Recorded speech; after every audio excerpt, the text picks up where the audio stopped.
Where, in Switzerland? Yes, I have been there twice. You know nothing of it. I do.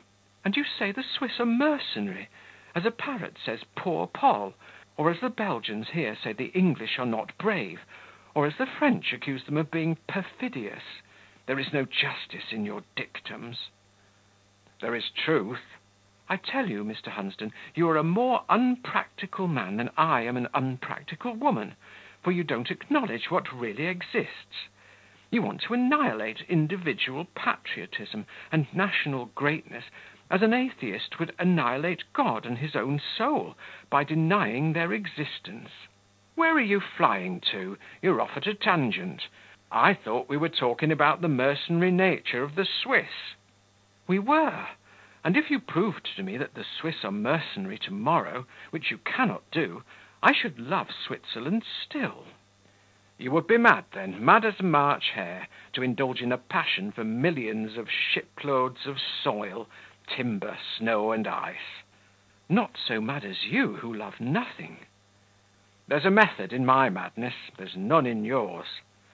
Your method is to squeeze the sap out of creation and make manure of the refuse, by way of turning it to what you call use. You cannot reason at all, said Hunsden. There is no logic in you.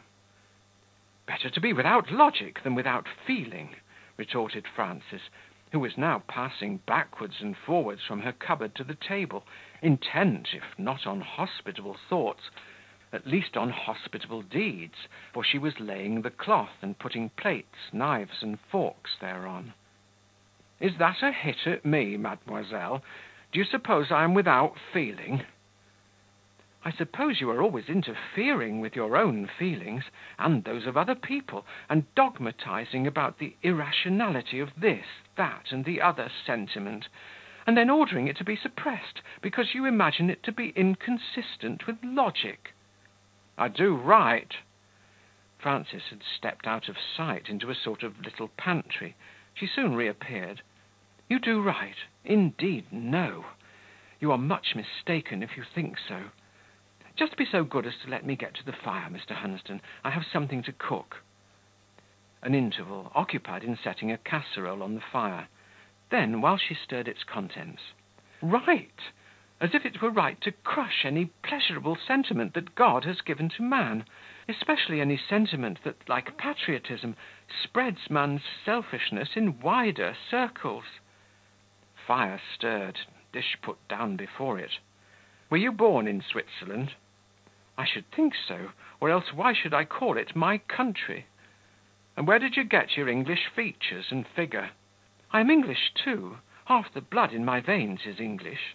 Thus I have a right to a double power of patriotism, possessing an interest in two noble, free, and fortunate countries. You had an English mother? Yes, yes, and you, I suppose, had a mother from the moon, or from Utopia, since not a nation in Europe has a claim on your interest. On the contrary, I'm a universal patriot, if you could understand me rightly. My country is the world. Sympathy so widely diffused must be very shallow. Will you have the goodness to come to table, monsieur? To me, who appeared to be now absorbed in reading by moonlight. Monsieur, supper is served. This was said in quite a different voice to that in which she had been bandying phrases with Mr. Hunsden, not so short, graver and softer. Frances, what do you mean by preparing supper? We had no intention of staying. Ah, monsieur, but you have stayed, and supper is prepared. You have only the alternative of eating it. The meal was a foreign one, of course. It consisted in two small but tasty dishes of meat, prepared with skill and served with nicety. A salad and fromage français completed it. The business of eating interposed a brief truce between the belligerents, but no sooner was supper disposed of than they were at it again. The fresh subject of dispute ran on the spirit of religious intolerance which Mr. Hunsden affirmed to exist strongly in Switzerland, notwithstanding the professed attachment of the Swiss to freedom. Here Frances had greatly the worst of it, not only because she was unskilled to argue, but because her own real opinions on the point in question happened to coincide pretty nearly with Mr. Hunsden's, and she only contradicted him out of opposition. At last she gave in, confessing that she thought as he thought, but bidding him take notice that she did not consider herself beaten. "No more did the French at Waterloo," said Hunsden. "There is no comparison between the cases," rejoined Frances. "Mine was a sham fight." "Sham or real, it's up with you." "No, though I have neither logic nor wealth of words, yet in a case where my opinion really differed from yours, I would adhere to it when I had not another word to say in its defence. You should be baffled by dumb determination. You speak of Waterloo. Your Wellington ought to have been conquered there, according to Napoleon; but he persevered in spite of the laws of war, and was victorious in defiance of military tactics. I would do as he did." "I'll be bound for it you would. Probably you have some of the same sort of stubborn stuff in you." "I should be sorry if I had not. He and Tell were brothers, and I'd scorn the Swiss, man or woman, who had none of the much enduring nature of our heroic William in his soul." "If Tell was like Wellington, he was an ass." "Does not ass mean baudet?" asked Frances, turning to me. "No, no," replied I, "it means an esprit fort. And now," I continued, as I saw that fresh occasion of strife was brewing between these two, "it is high time to go." Hunsden rose. "Good-bye," said he to Frances. "I shall be off for this glorious England to-morrow, and it may be 12 months or more before I come to Brussels again. Whenever I do come, I'll seek you out, and you shall see if I don't find means to make you fiercer than a dragon. You've done pretty well this evening, but next interview you shall challenge me outright. Meantime you're doomed to become Mrs. William Crimsworth, I suppose. Poor young lady! But you have a spark of spirit, cherish it, and give the professor the full benefit thereof." "Are you married, Mr. Hunsden?" asked Frances suddenly. "No, I should have thought you might have guessed I was a Benedict by my look." "Well, whenever you marry, don't take a wife out of Switzerland; for if you begin blaspheming Helvetia, and cursing the cantons, above all if you mention the word ass in the same breath with the name Tell, for ass is baudet, I know, though monsieur is pleased to translate it esprit fort, your mountain maid will some night smother her Breton bretonnant, even as your own Shakespeare's Othello smothered Desdemona." "I am warned," said Hunsden, "and so are you, lad," nodding to me.